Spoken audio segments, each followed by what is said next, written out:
नमस्कार दोस्तों, स्वागत है आपका आपके अपने यूट्यूब चैनल टारगेट 360 विद आशीष में।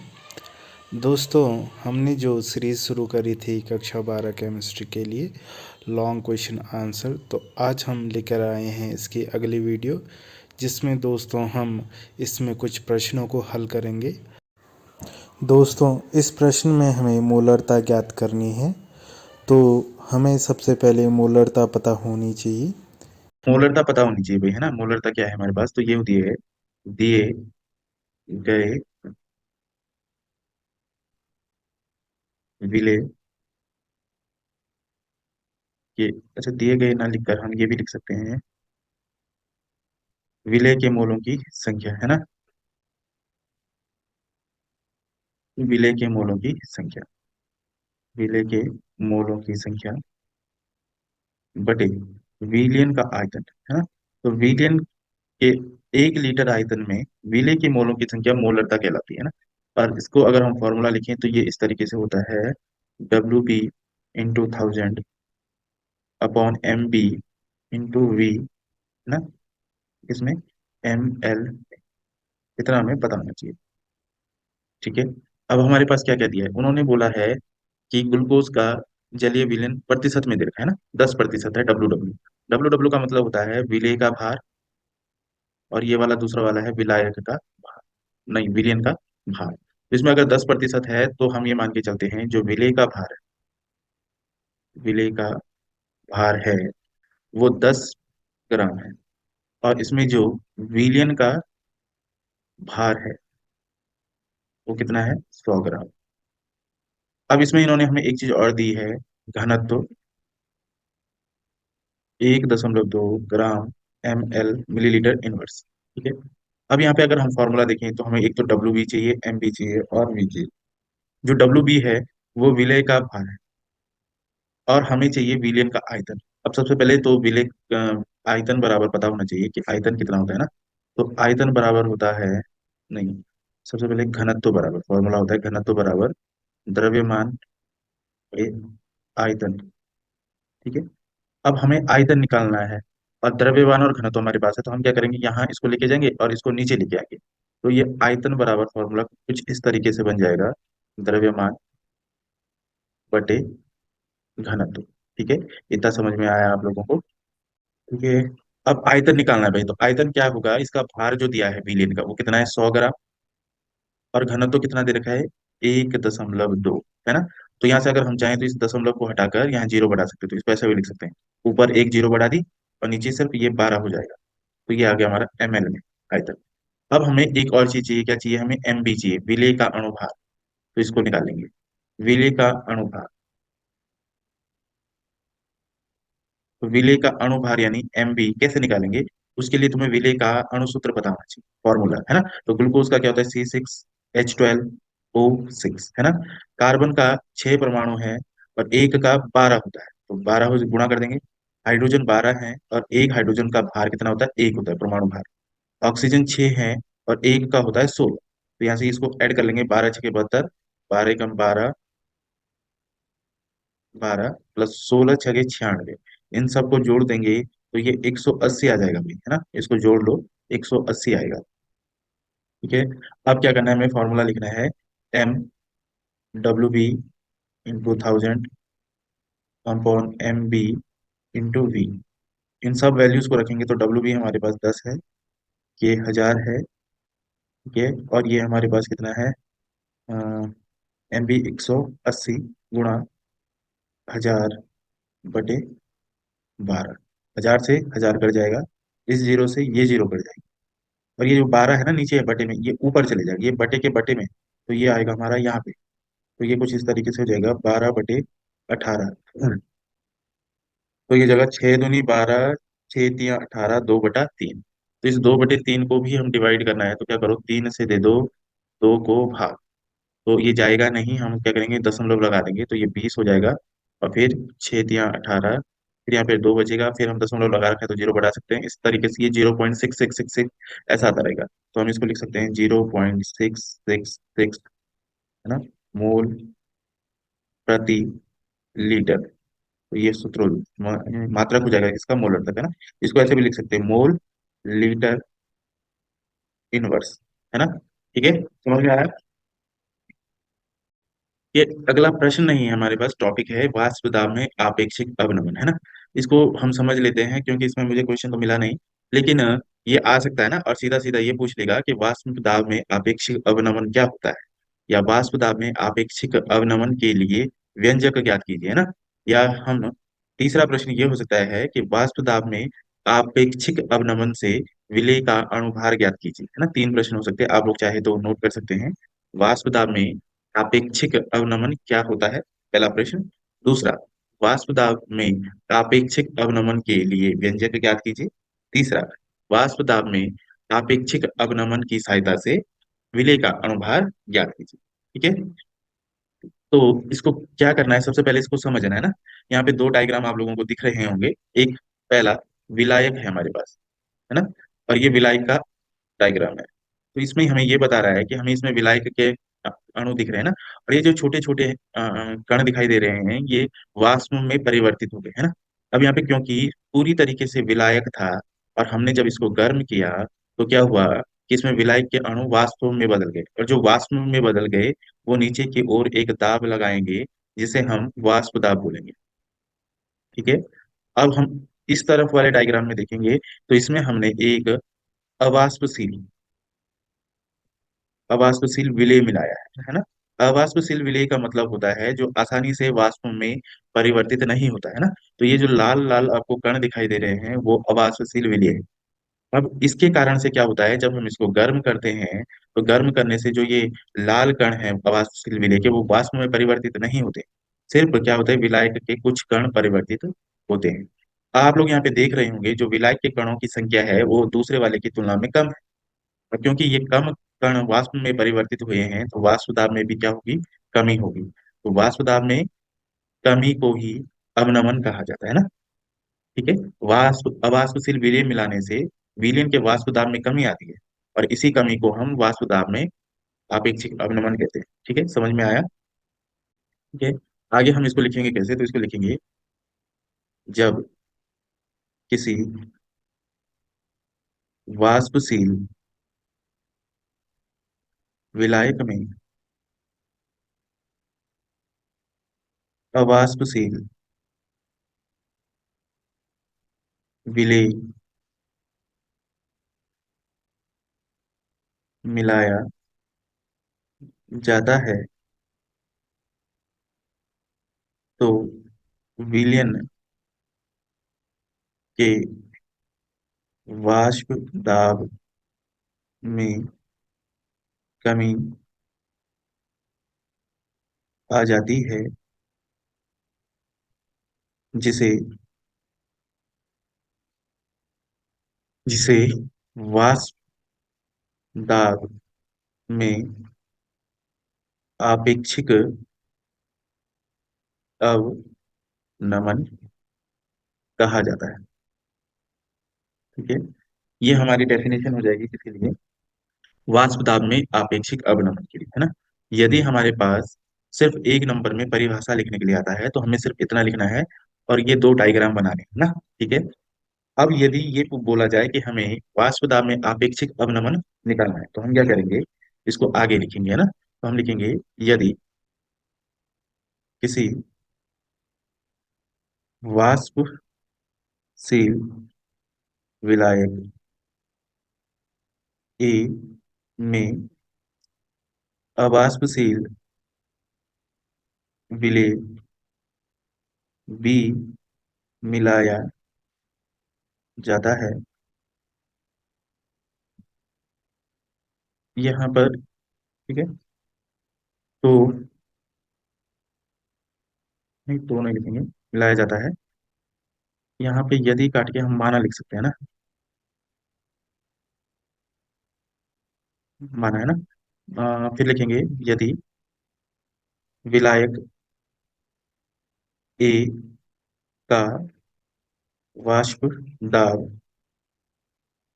पी ए तथा मोल अंश एक्स ए हो, ठीक है। अब देखो, हमें सबसे पहले राउल्ट का नियम याद होना चाहिए भाई, इसको करने के लिए ना। राउल्ट का नियम क्या है ना? तो राउल्ट का नियम हमने देखा था कि P बराबर क्या होता है, अगर हम A का वाष्प दाब निकाल रहे हैं तो ये समानुपाती होता है एक्स ए के। और यहाँ से जब हम समानुपाती का साइन हटाते हैं तो ये पी ए बराबर x A, P A not और एक्स ए होता है ना। ये पी ए नॉट क्या होता है कि ये शुद्ध अवस्था में वाष्प दाब होता है। अगर हम यहाँ से पी ए बराबर पी ए नॉट एक्स ए लिख लेंगे, और दूसरा हम पीबी का लिखेंगे, तो पीबी का क्या होता है, ये जीरो होगा, क्योंकि ये क्या है, हमारा अवाष्पशील विलेय है। और अवाष्पशील विलेय वाष्प में परिवर्तित तो होगा नहीं, है ना। अवाष्पशील विलेय है तो ये तो वाष्प में परिवर्तित नहीं होगा, और वाष्प में परिवर्तित नहीं होगा तो ये इसका वाष्प दाब भी क्या होगा, शून्य, जीरो, है ना। ठीक है। तो यहाँ पे लिखेंगे तो विलयन का वाष्प दाब, विलयन का वाष्प दाब, तो कुल वाष्प दाब P बराबर होता है P A plus P B. माना कोई विलयन है जिसमें दो लोग हैं, ए और बी, है ना। यहाँ पे ए और बी हैं, दो लोग हैं, तो इसका वाष्प दाब अगर पी ए है तो इसका पी बी होगा। और विलयन का कुल वाष्प दाब क्या होगा, P A plus P B, है ना। अब यहाँ पे भी देखो, इसको हम ये लिख सकते हैं कि P बराबर सिर्फ हमारा पी ए होगा, क्योंकि पी बी तो जीरो है ना। समझ में आया इतना, जी सर। है ना। अब इसके बाद हम क्या करेंगे कि यहाँ पर पी ए की वैल्यू रख देंगे, और पी ए की वैल्यू हमें पता है P A naught A X A. कितना समझ में आया? ठीक है, इसको स्क्रीनशॉट ले लेना है भाई ना। तो मैं इसको क्या करूंगा, रफ करूंगा, तो फिर हम आगे बढ़ेंगे ना, आगे करना है इसको। अब ये देखो, हमारा जो वाष्प दाब आया विलेन का वो था पी ए नॉट एक्स ए, है ना। अब देखो क्या है कि जो वाष्प दाब में आपेक्षिक अवनमन है वो हम विलेय के मोल प्रभाज्य के रूप में निकालते हैं, है ना। तो हमें ये एक्स बी की टर्म्स में चाहिए भाई। यहाँ तो एक्स ए है तो इसको क्या करते हैं हम, ये जो पी ए नॉट है ये इधर लेके जाते हैं, पी के नीचे आ जाएगा, ये गुणा में है ना यहाँ पे, तो ये नीचे आ जाएगा इधर, पी ए नॉट ए। और यहाँ पे बच गया हमारे पास एक्स ए। ठीक है। अब हम क्या करेंगे, दोनों तरफ वन से माइनस कर देंगे।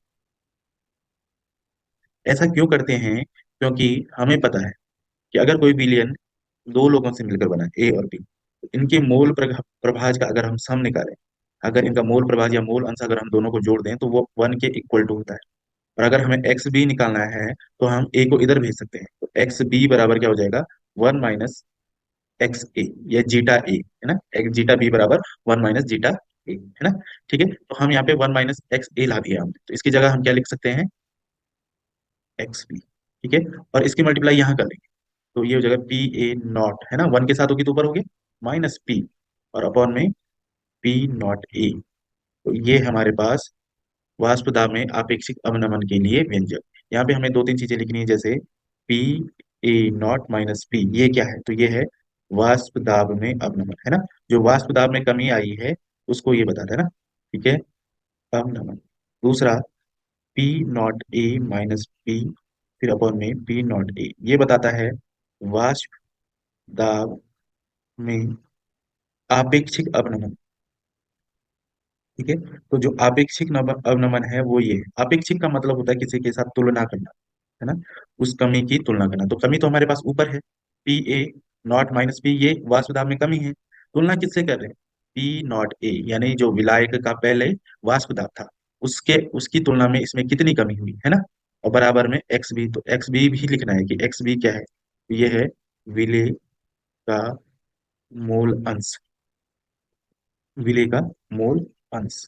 ठीक है, तो ये हमारे पास इतना क्या आ गया, वाष्प दाब में आपेक्षिक अवनमन के लिए व्यंजक। और ये अगर क्वेश्चन आएगा तो ये 3 नंबर में आएगा, है ना। कितने में आएगा, 3 में, है ना। अब हमें दिखाना है कि वाष्प दाब में आपेक्षिक अवनमन की सहायता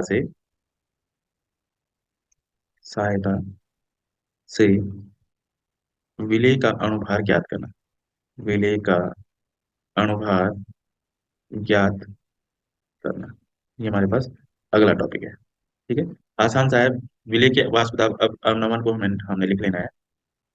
तो ये हो जाता है हमारे पास P not A minus P, P A naught बराबर जीटा बी। जीटा बी क्या है, विलेय का मूल अंश, है ना। और विलेय का मूल अंश कैसे निकालते हैं कि विलेय के मोलों की संख्या बटे विलयन के कुल मोलों की संख्या। तो विलयन के कुल मोल क्या हो जाएंगे, विलायक के मोल, है ना, विलायक के मोल ए से दिखाएंगे, विलेय के मोल, और इन दोनों को जोड़ देंगे, है ना। तो हमारे पास जो अगले लाइन में हम जो लिखेंगे वो इस तरीके से, है ना, N B, N A plus N. अब हम बोलेंगे यहाँ पे यदि जो विलायक के मोल हैं वो बहुत ज्यादा हो जाएं किसकी तुलना में, एनबी की तुलना में, विलेय विलेय के मोल बहुत कम हो जाए, विलायक के मोल बहुत ज्यादा हो जाए, तो हम क्या करेंगे, एनबी को नगण्य मानेगा, एनबी को नगण्य मानेंगे, मतलब उसकी नगण्य कर देंगे ना, नगण्य करने पर उसको यहाँ नीचे से हटा देंगे, बहुत छोटा होगा तो इसको हम ना हटा सकते हैं, ठीक है। तो इसको हटा सकते हैं तो हम यहाँ पे क्या लिखेंगे अगली लाइन पे, यहाँ पे क्या हो जाएगा ये, P A not minus P upon P A naught बराबर, यहाँ पे एन बी और एन ए, ये आ जाएगा। अब ये एन बी क्या है भाई, ये है विलेय के मोलों की संख्या, कैसे निकालते हैं, विलेय का भार बटे अणुभार। इसी तरीके से विलायक के मोल कैसे निकालेंगे, तो विलायक का भार और विलायक का अणुभार। समझ में आया, ठीक है। अब हमें ये दोनों मान कहाँ रखने हैं, यहाँ रखने हैं, ठीक है। इन दोनों मान को जब हम यहाँ रखेंगे तो ये इस तरीके से हो जाएगा, P A not minus P P A naught बराबर, देखो पहले एन बी की वैल्यू रखेंगे तो ये आ जाएगा डब्ल्यू बी और एम बी। अब देखो ये बटे में है ना, तो बटे में हम लिखेंगे इसको, तो हमने ये डब्ल्यू ए नीचे लिखा, ये बटे में लिख दिया क्योंकि इसके साथ गुणा में आ जाएगा, और इसका जो एम ए है ये हमारा ऊपर चले जाएगा ऐसे, क्योंकि ये बटे के बटे में। तो ये हमारे पास विलेय का अणुभार निकाल, विलेय का अणुभार हमारा ये है, इसे निकालने के लिए ये फॉर्मूला है, ठीक है। समझ में आया, इसको अच्छे से पढ़ना है भाई, है। अब देखो यहाँ पे हमें ना विलियन का वाष्प दाब निकालना है, बताओ, इसमें इसी का एक क्वेश्चन आ गया और ये क्वेश्चन आया हुआ है ना। तो हम सबसे पहले फॉर्मूला लिख लेंगे, फॉर्मूला क्या है, P not A, P P not A W B into M A M B into W B, ये है। और ये सबको याद होना चाहिए क्योंकि न्यूमेरिकल तो आना ही आना है ना।